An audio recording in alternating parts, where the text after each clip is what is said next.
यजुर्वेद के प्रथम अध्याय का 28वां मंत्र है और इसमें इसका जो विषय है वो है क्रूरता हमें छोड़ देनी चाहिए। ओम पुरा क्रूरस्य विसृपो विरप्सिन्नुदादाय पृथिवीं जीवदानुं यामय्यंश्च चन्द्रमसि स्वधाविस्तामु धीरासो अनुदिश्य यजन्ते प्रोक्षणी रासादयाद्विषतो वधोसी। इस मंत्र में विशेष रूप से कहा कि हम जो क्रूरता हमारे अंदर होती है, किसी भी मनुष्य के अंदर क्रूरता होती है, वो किसी न किसी रूप में हमें युद्ध की ओर लेकर के जाती है।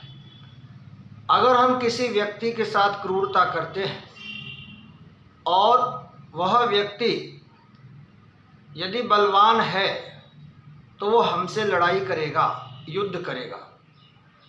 तो कभी भी क्रूरता हमें नहीं रखनी चाहिए। ये हमारे अंदर के अच्छाइयों को नष्ट करती है और बाहर के जो अच्छे लोग हैं उनके अंदर भी द्वेष उत्पन्न करती है। तो क्रूर व्यक्ति समाज को, अपने आप को, राष्ट्र को युद्ध की ओर लेकर के जाता है। तो इस मंत्र का जो भाव है वो इसी प्रकार से है। इसमें कहा क्रूरस्य विसृपः पुरा विरप्सिन् अयं जीवदानुं पृथिवीं अदाय यामहि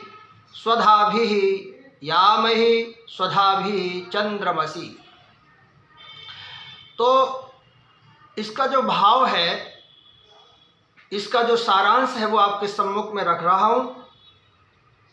इसमें कहा कि जिनमें अंगों का छेदन होता हो, उस क्रूर से पूर्ण युद्ध के फैलने से पहले ही ज्ञान का उपदेश करने वाले विशाल हृदय पुरुष को आगे आगे आना चाहिए। यहाँ एक बहुत अच्छी समझने वाली बात है। आज आप देखें, विश्व में यदि हम देखें तो संपूर्ण विश्व आज युद्ध करने के लिए तैयार है और कोई बहुत बड़े कारण नहीं है, केवल अहम का कारण है या फिर सीमाओं का कारण है, या फिर आप देखें कि आप जबरदस्ती किसी की चीज़ पर अधिकार करना चाहते हैं, वो भी एक युद्ध का कारण है। तो यहाँ पर कहा है कि जो विश्व युद्ध की तरफ जा रहा है, ऐसे समय में किसी और व्यक्ति को, यानी किसी देश के अच्छे व्यक्ति को, अच्छे नेता को, जो राष्ट्र का नेतृत्व करता है, ऐसे व्यक्ति को आगे आना चाहिए। ये इस वेद मंत्र में कहा। और कहा कि जैसे जब युद्ध होता है वो किसी के लिए भी शुभ नहीं होता, सबके लिए अशुभ होता है।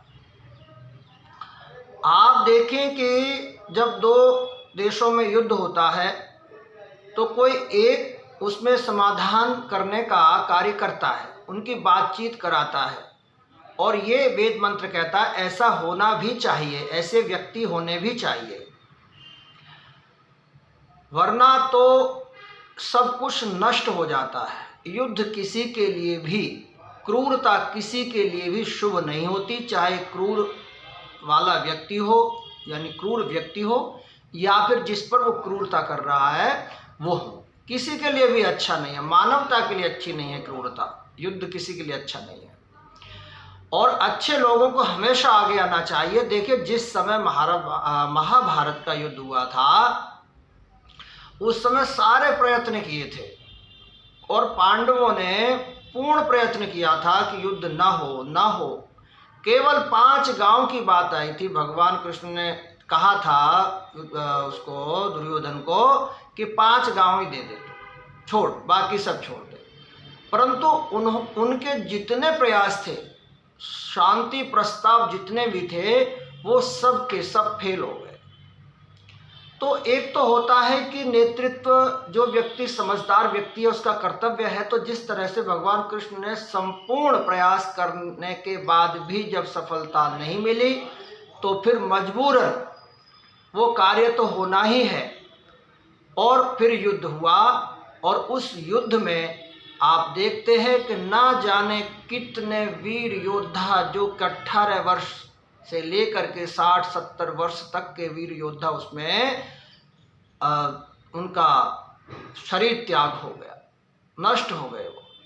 अब देखो योद्धा ही नहीं अपितु उनके जो महिलाएं हैं, स्त्रियां हैं, उनके छोटे छोटे बच्चे हैं, एक प्रकार से उनकी भी मृत्यु है।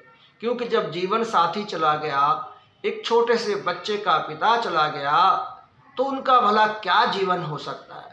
तो क्रूरता और युद्ध हमारे लिए शुभ होते ही नहीं। इसलिए समझदार व्यक्ति को आगे आना चाहिए।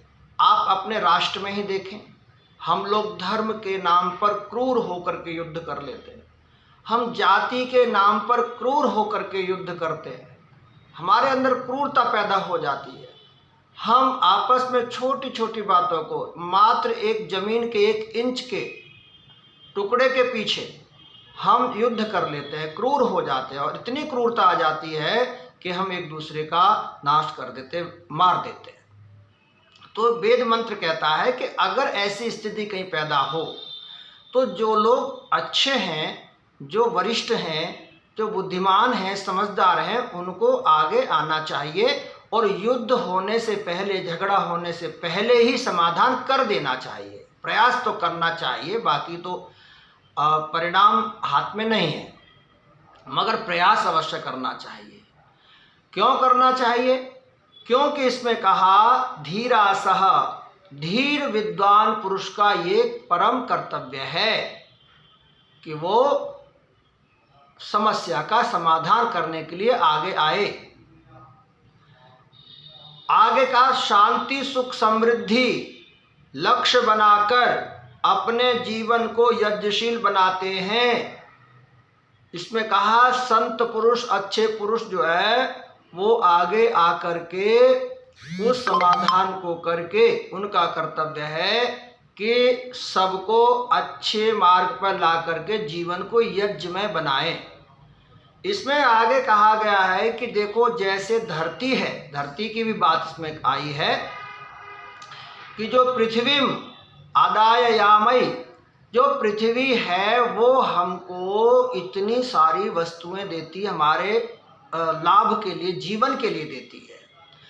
और जहाँ युद्ध हो जाए तो वहाँ क्या संभव है कि वहाँ पर वो पृथ्वी दोबारा से जल्दी से क्या हरी भरी हो सकती है? ये केवल युद्ध मनुष्यों के लिए ही नहीं, पृथ्वी माता जो अन्न वनस्पति और सब कुछ देती है, जीवन देती है, प्राण देती है, अन्न देती है, ये उसका भी मरण होता है। आप देखिए जहाँ पर इतने विशाल विशाल जो बम हैं, तोपें हैं, गोले हैं, ये सब मिसाइलें हैं, ये गिरती हैं, वहाँ पृथ्वी का सीना चीर देती है। और इस तरह से पृथ्वी वहाँ फिर दोबारा से जल्दी से कोई ऐसा उपजाऊ जमीन नहीं हो पाती कि जैसे आप देखें हिरोशिमा में जो बम फेंका था, वहाँ कितने वर्षों तक, अभी तक वहाँ पर जो है ठीक से व्यक्ति नहीं रह पाते, वो भी अस्वस्थ पैदा होते हैं। तो ये क्या है? ये क्या है? ये केवल क्रूरता है। आप क्रूर बन रहे हैं, आप स्वयं का और दूसरों का अहित कर रहे हैं, ऐसा वेद आज्ञा नहीं देता। वेद तो सबको सुखी रहने की बात करता है। तो इस मंत्र में जो भाव है, इस मंत्र में कहा कि जो शत्रु है, इसमें कहा द्विषता वध असि। देखो शत्रु वो है जो पूर्ण रूप से धर्म के खिलाफ लड़ता है, अधर्म के साथ हो जाता है, वो शत्रु है धर्म का। तो उसका वध करना जब बहुत ज़्यादा ही कोई परिस्थिति आती है तो फिर युद्ध जब वो थोप देता है तो फिर आपको युद्ध करना ही पड़ेगा। मगर कोशिश प्रयास यही होना चाहिए, हो सके कि उसके अंदर से बुराई निकल जाए तो अच्छा है। तो यहाँ पर द्वेषता, द्वेष अगर है तो वो निकलना चाहिए, वो हटना चाहिए। देखो, जिस समय शिशुपाल था तो शिशुपाल से भगवान कृष्ण ने ये कहा था कि भाई तू देख, मेरे को गाली ना दे, और उन्होंने ये भी कह दिया कि तेरी मैं 100 गाली माफ़ कर देता हूँ, कोई बात नहीं, पर वो माना ही नहीं, तो फिर वो बद उसका उन्हें करना पड़ा। तो इस प्रकार से जब कोई बहुत ही क्रूर हो जाता है, जिस अति सीमा लांघ देता है, तो मजबूरन फिर बद्ध करना पड़ता है, युद्ध करना पड़ता है। परंतु वेद हमारा शांति की बात करता है, युद्ध की बात नहीं करता। कोई बहुत बड़ी स्थिति आ जाती है, जो अधर्म हमारे राष्ट्र पर कोई बहुत ज़्यादा ही लग रहा है कि अब नहीं बचेंगे, तो युद्ध करना पड़ेगा। ऐसे धर्म की रक्षा के लिए भी युद्ध करना पड़ेगा।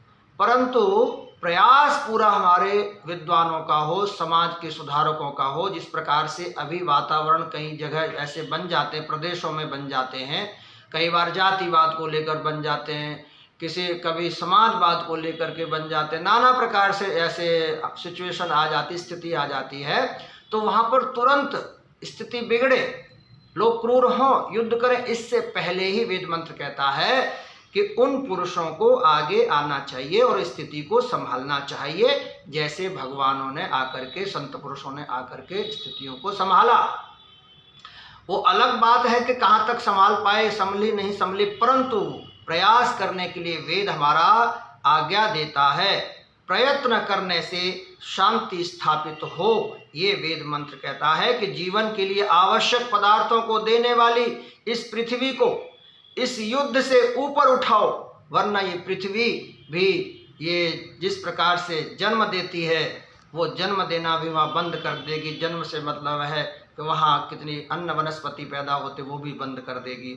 तो हम सबको प्रयत्न करना चाहिए कि अगर कोई दुष्ट क्रूर व्यक्ति युद्ध के लिए उकसा रहा है, तो अच्छे पुरुषों का भी ये धर्म कर्तव्य है कि वो आगे आएं और समाधान करें, शांति स्थापित करें, जिससे कि हमारे राष्ट्र, धर्म, समाज, भूमि, पृथ्वी और ऐसे अन्य श्रेष्ठ विचारों की रक्षा हो सके। तो इस मंत्र का भाव यही है कि धीर पुरुष, विद्वान पुरुष आगे आकर के द्वेष को समाप्त करके और युद्ध को, लड़ाई झगड़ों को रोकें, समाज में एक शांति स्थापित करें। ये इस मंत्र का भाव है। धन्यवाद। इस चैनल को कृपया कर आप सब्सक्राइब करें और लाइक करें और कमेंट भी करें, ऐसा मेरा आपसे निवेदन। धन्यवाद।